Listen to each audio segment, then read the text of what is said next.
So not really forward related, but kind of off-road related, but mostly just interesting. So this is the Black Horse front bumper for the 2019-2020 Silverado. Just installed it. It took me about 2.5 hours. Probably took me an hour and a half just to mount my parking sensors in it. I had to drill 4 1-inch holes and then run all the wires. And yeah, so it's a sweet bumper, really well made, fits perfect, doesn't touch the plastics or anything like that. And it totally changes the look at the front of the truck. It doesn't look like a stupid ass, Tron truck anymore. It looks like a regular freaking Chevy. The stock bumper hung down about 8 inches lower. So you can see that the tow hooks are now hanging down beneath the bumper. Oh, I also bought the integrated skid plate to go with it, and it ties in down there to my aluminum Z71 skid plate. So good protection. Main reason I wanted it was because I didn't like the look of the front of it. I didn't like how low it hung down. I was always scraping it on stuff. And also last weekend I scratched the shit out of this piece down here, which you can't see because it's hidden by the bumper now. So instead of replacing this piece of plastic, I put a whole bumper on it because that's what we do. So let me show you what comes off. I think the stock bumper's over here.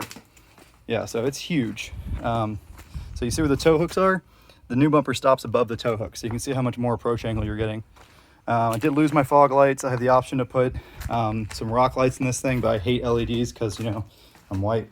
But you can put rock lights here. I could plug those into my factory fog light things. You can put a big light bar up here if you're real dumb.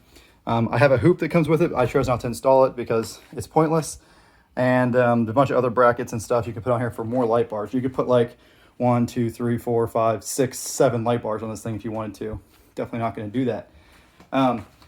Really fits good. A lot of times I put bumpers on, I got to do some shimming or some tweaking to get everything lined up right. This thing just bolted up, no problem. There's enough adjustment built into it. I think I can show you where it bolts onto with the skid plate. Yeah, so you see it bolts onto where the factory bracket was, very stout. And pretty much there goes your crumple zone, right? So it's good. And then the skid plate ties in down there very cleanly. These brackets right here hang down. That's the bottom of the old bumper tied into. You could cut those off if you wanted to, but as you can see, they're really not hurting you. But yeah, it really looks a whole lot better.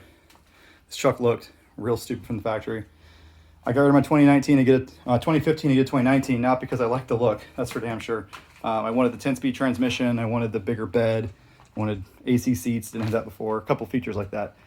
But yeah, so looks really good, sticks out farther in front just a little bit, not too obnoxious, but it will give you some better protection. Pretty stout. It's not like one of those crazy heavy thick bumpers. You can get a little deflection if you push on that. But it is, it's trussed up and reinforced in there and stuff. So it's pretty good. I'm super impressed with it. Got the whole thing shipped to my house. Skip plays extra $100 for like 700, 800 bucks, and maybe 850, which is nothing compared to the bumpers in the Land Cruiser, which were 3 times that a piece. So really awesome. You do have to trim your inner fender well right there. That's pretty easy to do. But I mean, everything else just bolts right on, and I could take it off and go back to the factory pretty easily. One thing I'm worried about is whistles and wind noises, right? If that's the case, I'm either gonna have to find a way to fix it. I don't know if I'm gonna get some weird wind noises coming through here. So I might just weld a piece in right there if I have some wind noise. If I get too much wind noise, stock bumpers are going back on because there's no way I'm dealing with wind noise on a brand new truck. But these still work. I just tested them. The wire harness is tucked up in there real nice.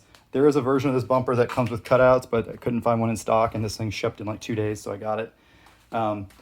This is sold by Black Horse, but I think the same bumper is sold by Barricade and like 6 or 7 other manufacturers that are all just rebranding this bumper, depending on different websites. But I'm just super happy with the fitment, how it came out. And like I said, if it wasn't for these things, I could have installed the whole thing in an hour. It's a really sweet install. But yeah, oh, also, Silverado's finally a little bit of love. I got the 5100s for the rear because these twin tube shocks, as Z71 comes with, kind of suck front and rear. I'm not sure what I'm going to do on the front yet as far as struts or coilovers or whatever, but these are supposed to be pretty decent to help with towing and not being so bouncy in the rear. And they're good for like a 2-inch lift too. So if I do end up going with the Trail Boss, GM bolt-on lift, it's a 2-inch front and rear, I'll use those shocks instead of the GM ones. However, the Trail Boss shocks were supposed to be pretty decent. They're like a good monotube. But, yep, pretty happy with it. I don't think it needs the hoop. Might put it on eventually, though.